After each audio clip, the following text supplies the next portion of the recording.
In today's video, I am going to show you how you can recover your deleted chats on Instagram. Therefore, without wasting any of your time, let's jump to the video.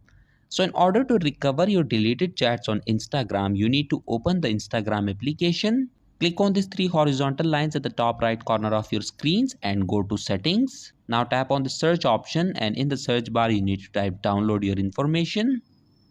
Click on this download your information. Tap on request a download. Then tap on the second option, select types of information. Okay, since we only want to recover our deleted chats on Instagram, therefore you need to select this option messages and click on next.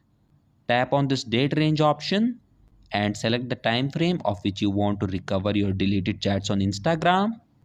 Once you have done that, click on save and then tap on the submit request option.